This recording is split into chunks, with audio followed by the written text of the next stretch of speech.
सचिवालय गोलीकांड, क्या बोलते हैं इसको? सचिवालय गोलीकांड। किसको? जो 7 छात्र शहीद होते हैं उनको।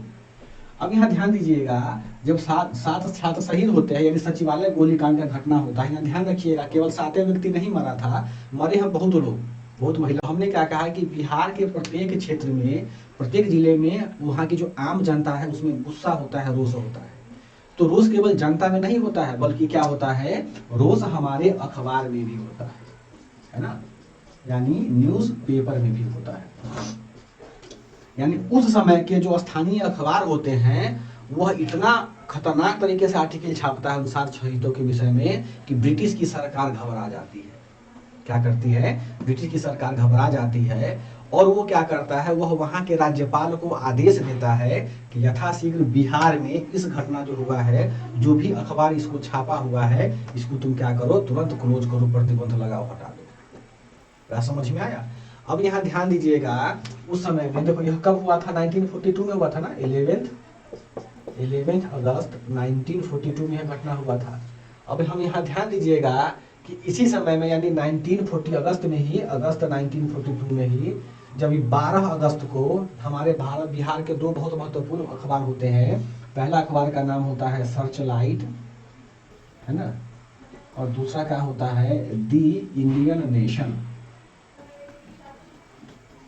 इसी को कहीं कहीं हम लोग इंडियन नेशन भी लिखते हैं, दोनों एक ही है, ध्यान दो। तो हमारे जो 2 सबसे, देखो अखबार तो बहुत सारा निकलता है ना, लेकिन जो 2 सबसे महत्वपूर्ण अखबार होते हैं सर्चलाइट और द इंडियन नेशन, यह क्या करते हैं, सचिवालय गोलीकांड के संदर्भ में दोनों अखबार 12 अगस्त 1942 ईस्वी को संपादकीय लेख लिखते हैं। संपादकीय लेख का मतलब क्या हुआ? एडिटोरियल। देखती हो ना कि हिंदू या कोई पेपर पढ़ते हो यूपीएससी का बच्चा, तो बीच में एक आर्टिकल होता है जिसमें कि बहुत ज्ञान की बातें मिलती है, बच्चा यूपीएससी को ही पढ़ता है। उसमें कार्टून बनाया जाता है कि अंग्रेजों के कैसा जाति किया गया हमारे ऊपर, अंग्रेजी सरकार से बिहार में कैसा घटनाएं हो रही हैं, उन सबको दर्शा करके, यानी ये एडिटोरियल को लोग ज़्यादा पसंद करता है पढ़ना। अभी भी जो अच्छे लोग होते हैं वो एडिटोरियल ही पढ़ते हैं। तो जब संपादकीय लिखता है तो उसमें ब्रिटिश सरकार की, ब्रिटिश हुकूमत की, ब्रिटिश प्रशासनिक व्यवस्था की बहुत ही ज़्यादा हिनाई किया जाता है। तो देखो 1942 के आसपास में क्या होता है, 1942 के आसपास में क्या होता है, कुछ हमारे विदेशों से, जैसे कि रसिया से, अमेरिका से, कनाडा से, बहुत सारे विदेशों से भी हमारे यहाँ कुछ लोग आए होते हैं, पत्रकार आए होते हैं कि जो भारत में हो रही घटनाओं को क्या करते हैं, अपने विदेश में भेजते हैं ताकि वहाँ प्रकाशित हो। तो इससे क्या लगता है, इससे ब्रिटेन की सरकार को लगा क्या कि भाई अगर हमारी छवि वहाँ जाती है, क्या नाम है, भारत से बाहर जगह चली जाती है, तो वहाँ की स्थानीय सरकार में छपेगा तो लोग हमसे क्या होगा, राजनीतिक संबंध तोड़ेगा। ब्रिटेन का संसद ऐसा सोचा, तो उन्होंने क्या किया, ब्रिटेन की सरकार ने बिहार के तत्कालीन गवर्नर को, राज्यपाल को यह आदेश दिया कि आप कोई क्या कीजिए, आपको युक्ति इस पर कार्रवाई कीजिए। युक्ति का मतलब क्या होगा, तुमको पावर दे देते हैं कि तुम किसी भी तरह से इसको क्या करो। जो 2 महत्वपूर्ण अखबार हैं, अखबार और थे ध्यान रखना, लेकिन जो 2 महत्वपूर्ण अखबार है उन दोनों अखबारों को तुम क्या करो, जल्दी से जल्दी कुछ कार्रवाई करके या तो बंद करो, कुछ भी करो, तुमको हम छोड़ देते हैं।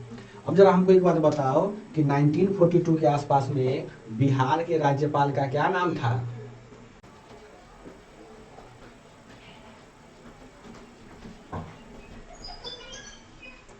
तो ब्रिटेन की जो सरकार है, संसद है, वो क्या करती है, बिहार के उसमें क्या राज्यपाल होते हैं, नाम लिख लो, सर थॉमस अलेक्जेंडर स्टीवार्ट। तो इनको क्या करता है, ऑर्डर देता है कि भाई आप क्या कीजिए, कुछ अब काम कीजिए। तो जब इस राज्यपाल महोदय को यह आदेश देता है तो राज्यपाल बहुत होशियार नहीं, भाई राज्यपाल तो बहुत पढ़ा लिखा होगा, जाहिर सी बात है ना, अभी का राज्यपाल तो था नहीं कि कोई विधायक हो गया उसको राज्यपाल बना दिया। वो सब काफी पढ़े लिखे, एक मचा हुआ राजनीतिज्ञ होता था, है ना। तब देखो सर लगा है, तो सर का क्या मतलब होता है, सर एक होता है टाइटल, जैसे हम लोग लगाते हैं ना, यहाँ पर किसी से अगर पल्लवी एमपी बन जाती है तो उसके नाम के पहले लगेगा एमपी पल्लवी सिंह, या जो उनका नाम हो बच्चे का वो लगाती है। तो सर का मतलब क्या होता है कि ये ब्रिटेन की संसद का क्या था, मेंबर रहा होगा, है ना, वो इसको भेज दिया था, इसलिए वो सर लगाते हैं टाइटल में। जैसे फिल्म श्री लगाते हैं तो लोग टाइटल में लगाते हैं सर, जो संसद का मेंबर होता है हमारे पार्लियामेंट का, ब्रिटेन का। अब क्या करता है, तो यह हमारे पास यह कार्रवाई करता है क्या, ये साला कहीं नहीं, मतलब सब जगह छोड़ देता है, लेकिन बिहार में क्या करता है, भारत एक एक्ट पास करता है बिहार में, है ना, भारत रक्षा अधिनियम। यानी क्या कि हम भारत को रक्षा करने के लिए एक अधिनियम पारित करते हैं कि अब क्या होगा कि आप जो अखबार में किसी प्रकार का संपादकीय छाप रहे हैं उससे भारत की रक्षा क्या होता है, प्रभावित हो रहा है। देख लो कितना दिमाग लगा लिया अलेक्जेंडर साहब। भारत रक्षा अधिनियम का मतलब हुआ कि ऐसा, यह एक ऐसा अधिनियम कि इसमें लिखा जाता है प्रावधान में कि यदि कोई भी गतिविधि भारत की रक्षा व्यवस्था को कमजोर कर रहा हो, तोड़ रहा हो, तो सरकार उस पर क्या कर सकता है, कानूनी कार्रवाई कर सकता है।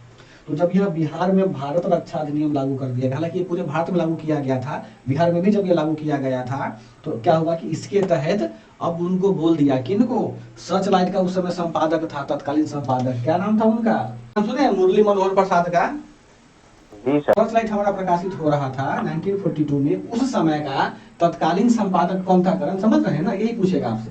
और थम लास्ट में तो उससे को भस्म है, तो मुरली मनोहर प्रसाद साहब को क्या करते हैं, ये बोलते हैं कि चाचा बंद करो, हम अच्छी बोलते हैं कि मुरली बाबू आपका जो अखबार है वह भारत रक्षा अधिनियम की क्या करता है, कानून को अवहेलित करता है, तो कृपा करके आप क्या कीजिए, आप इसको बंद कीजिए, खत्म कीजिए। बात समझ में आया। यहाँ पर ध्यान दीजिएगा कि इनके पास क्या होता है, यह जो लेटर जाता है वह जाता है 13 अगस्त 1942 को, देख रही हो ना, 12 अगस्त को छपता है और 13 अगस्त को क्या जाता है इनके पास में, ये संवाद, ये थॉमस साहब का लेटर जाता है। तो यह क्या करते हैं, बोल अपना रिप्लाई भी देते हैं, लेकिन वो रिप्लाई से खुश नहीं होता है। अंत में क्या होता है कि जब इनको सब कुछ नहीं लगता कि हमको कुछ नहीं करना है, तो क्या करते हैं, 18 अगस्त 1942 ईस्वी को जो मुरली मनोहर प्रसाद जी हैं अपने संपादकीय पद से क्या करते हैं, इस्तीफा दे देते हैं, क्योंकि इस पर प्रतिबंध लगा दिया था, तुमको कुछ भी चीज नहीं छापना।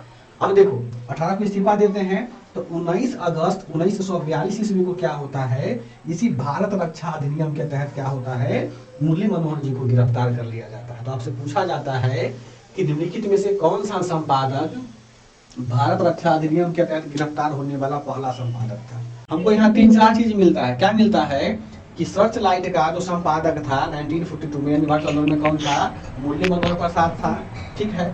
अब क्या होता है कि यह 13 अगस्त 1942 को क्या करता है कि इनके 13 अगस्त को क्या करता है, नहीं 11-12 को ना, 12 तारीख को क्या करता है, यह लेख छापते हैं संपादक के लिए। 13 अगस्त को इनके पास क्या जाता है, इनका थॉमस साहब का लेटर जाता है। 18 अगस्त को क्या करते हैं, रिजाइन देते हैं, और 19 अगस्त को क्या किया जाता है, इनको इस अधिनियम के तहत गिरफ्तार कर लिया जाता है। यहाँ महत्वपूर्ण यह है पल्लवी कि भारत रक्षा अधिनियम के तहत गिरफ्तार होने वाले यह बिहार के प्रथम संपादक कौन थे, हमारे मुरली मनोहर प्रसाद। इंडियन नेशन क्या है, बिहार का एकमात्र अखबार था जो किसी राजा के द्वारा शुरू किया गया था। जैसे उसमें बेतिया राज था ना, बेतिया राज था, कौन कौन दरबार राज था, शिवहर राज था, सीतामढ़ी का राज था, दरभंगा राज था, दरभंगा महाराज क्या था। हाँ, ध्यान रखना कि द इंडियन नेशन जो है, या इसको इंडियन नेशन भी कहते हैं, समझे अभिमन्यु, इनको 1932 ईस्वी में दरभंगा के जो महाराज थे उनका नाम था महाराजा कामेश्वर सिंह, है ना, इन्होंने क्या किया था, इस अखबार की शुरुआत की। अब यहाँ ध्यान देना, सर्च लाइट पर क्या हुआ पल्लवी, इस पर तो सरकार ने क्या किया, जब इनको गिरफ्तार कर लिया गया तो सर्च लाइट क्या हो गया, धीरे धीरे वो बंद होता, आगे हम पढ़ेंगे, सर्च लाइट क्या हो गया, लगभग समाप्त हो गया हमारे वहां से, बिहार से, ठीक। उसके बाद अब यहाँ देखो, अब मेरे पास क्या बचता है, अब द इंडियन नेशन बचा। तो इंडियन नेशन ने क्या किया, यहाँ पर देख रही हो ना कि 12 अगस्त 1942 ईस्वी को सर्च लाइट ने एडिटोरियल छापा था, यह बच्चा जो मर गया, सॉरी शहीद हो गया था उनके संदर्भ में। तो जब यह सर्च लाइट जब संपादकीय इस पर प्रतिबंध लगा दिया गया थॉमस के साहब के द्वारा, तो क्या हुआ कि जब इंडियन नेशन ने क्या किया, 16 अगस्त 1942 ईस्वी को क्या होता है, यह भी एडिटोरियल छापते हैं। कैसा एडिटोरियल, जैसा एडिटोरियल 12 अगस्त 1942 ईस्वी को सर्च लाइट ने छापा था। तो थॉमस साहब को जब 16 तारीख को छप करके आता है, तो थॉमस बाबा को पता चलता है कि भाई साहब ये तो एक और अखबार है जिसने भी छाप दिया हुआ है। बात समझ में आया। तो 16 अगस्त को क्या करता है, उसी समय जिस दिन छापता है उसी समय में तो ये छापता रहता है। 16 अगस्त को इनका अंतिम बार संपादकीय लेखन छापा जाता है, और 16 अगस्त पर क्या होता है, थॉमस साहब को इस पर जबरदस्ती इसी अधिनियम के तहत कानूनी कार्रवाई करके इस पर भी क्या लगा दिया जाता है, इसी तारीख को प्रतिबंध लगा दिया जाता है। कहने का यह मतलब हुआ कि द इंडियन नेशन अपना अंतिम बार संपादकीय कब छापता है, तो 16 अगस्त 1942 ईस्वी को, और इसी तिथि को इसको क्या करता है, इसको बंद कर दिया जाता है, प्रतिबंधित कर दिया जाता है। अब यहाँ ध्यान दीजिएगा, चूंकि अब हमारे बिहार में 2 महत्वपूर्ण पत्र है, सर्च लाइट और द इंडियन नेशन, यह दोनों अखबार क्या हो गए, पहले भी बंद हो गए, मतलब प्रतिबंध लगा दिया गया, तो किसी प्रकार का प्रिंटिंग का काम नहीं हुआ। लेकिन जब प्रिंटिंग का काम नहीं होगा तो सरकार को फिर रेवेन्यू कहाँ से आएगा, पैसा कहाँ से आएगा, टैक्स करके। बात समझ में आया। तो सरकारों तो व्यापारी होता है, बिजनेसमैन, सरकार बीपीएससी का फार्म भरे तो 600 रुपया लिखा है फॉर्म भरने का बीपीएससी, अब सोचना है सुन रहे हैं कि 5-6 लाख बच्चा फार्म भरा तो गुना कर लो 5 लाख को 600 से कितना पैसा होता है। तो सब पैसा सरकार में जाता है संचित निधि में। बात समझ में आया? तो जब 2 अखबार हमारे यहाँ बंद हो गया तो सरकार के पास क्या बचा, कुछ ऑप्शन नहीं बचा। तो क्या किया, भारत ये ब्रिटेन की मौसम में क्या बोले अंग्रेजी सरकार ने वहाँ एक दैनिक अखबार शुरू कर दिया पटना में, ताकि बच्चा क्या हो, दैनिक अखबार शुरू हो गया ताकि यहाँ के लोग अखबार पढ़ना शुरू करें, उससे जो पैसा है हमारा क्या चले, खर्चा पानी चलता रहे। तो जब यह ब्रिटेन की सरकार ने जो ये अंग्रेज की सरकार ने शुरू किया दैनिक अखबार, इस अखबार का नाम क्या था, पटना न्यूज। ये पूछा जाता है कि पटना न्यूज किसके द्वारा शुरू किया गया, बिहार सरकार, भारत सरकार और ब्रिटिश सरकार या अंग्रेजी सरकार। तो क्या हम बोलेंगे कि पटना न्यूज अखबार जो है वो किसके द्वारा शुरू किया गया था सुषमा, तो ब्रिटेन की सरकार के द्वारा। क्यों शुरू किया गया था कि भाई ये अखबार बेचेगा और कुछ पैसा आएगा तो अपना हमारा खर्चा पानी चलता रहेगा। अब यहाँ ध्यान दीजिएगा, पटना न्यूज जब शुरू हुआ तब इन्होंने क्या किया, इन्होंने जो पहला लेख लिखा उसमें लिखा कि जो 7 छात्र शहीद हुए हैं उन 7 छात्रों में उनके शहादत के लिए वे लोग स्वयं जिम्मेदार हैं। नहीं होता है कि जिसकी लाठी उसकी भैंस होता, अभी देखती हो ना कि जैसे कि कोई स्पेसिफिक न्यूज चैनल है वो उसी को बोलता है, किसी पार्टी के बारे में हमेशा तोता की तरह बोलता रहता है वो। क्योंकि सरकार का अखबार है तो सरकारी का ना बड़ाई करेगा और हमारे जनता लोग क्या करेगा, सरकार का ही पक्ष रखेगा, सरकार का पक्ष लगेगा और हम लोग को हिनाई करेगा। लेकिन वो हमारे बिहार के क्रांतिकारी लोग, हमारे बिहार की महिला लोग, बिहार के जो बुद्धिजीवी वर्ग के लोग हैं इस बात को समझ गए। तो अब इनका अखबार छापता तो था सरकार, लेकिन इसका अखबार पटना में ज्यादा बिक्री नहीं करता था। तो कुछ समय के बाद में क्या हुआ, पल्लवी, यह अखबार भी बंद होता चला गया।